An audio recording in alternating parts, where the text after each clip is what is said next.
Pendant que les choses se bousculent pour nous prévenir que le départ est proche, la foi des nombreux croyants semble se refroidir. Les gens se sont apparemment habitués au message en oubliant qu'il y a un enlèvement devant nous qui exige une bonne préparation pour y participer. Nous avons observé que certaines pratiques considérées à l'époque comme païennes sont devenues normales aujourd'hui. L'écart qui existait entre le croyant du message et les pentecôtistes s'est rétréci de plus en plus. Que s'est-il vraiment passé? Réfléchissons ensemble à travers ces récits. C'est ce que l'on peut appeler l'âge d'or dans l'histoire du message du temps de la fin en RDC, quand l'amour fraternel avait encore sa place dans le cœur des croyants sans hypocrisie.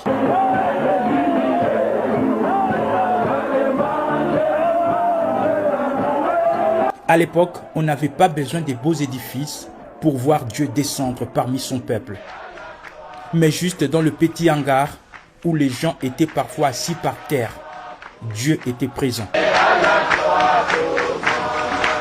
L'objectif principal de ses frères et sœurs était l'enlèvement. Ils l'attendaient comme si cela allait arriver dans les prochaines heures.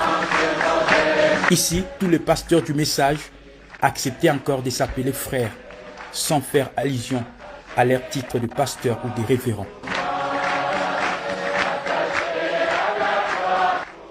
C'est à cette époque que les poètes Lifoko du ciel et Émile Kazi ont chanté « Seigneur, ne me donne pas beaucoup de richesses de ce monde, mais donne-moi juste ce qu'il me faut. » Des choses dans ma vie, oh Seigneur mon Dieu, ne me les prive pas, toi ma vie, oh, ne me donne pas beaucoup, sinon dans ma richesse.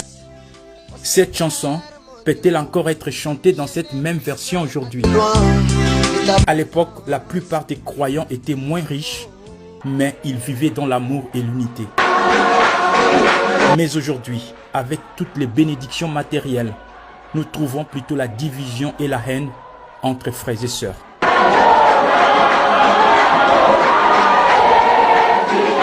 Où est passé notre premier amour?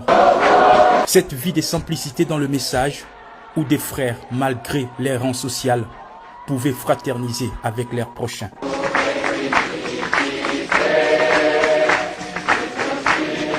Si à cette époque, l'avènement du Seigneur était la chose importante qui préoccupait les croyants du message, à ces jours, on semble s'éloigner peu à peu de cet objectif majeur. Qui aurait pu imaginer il y a 50 ans que les sœurs du message mettraient des mèches sur la tête?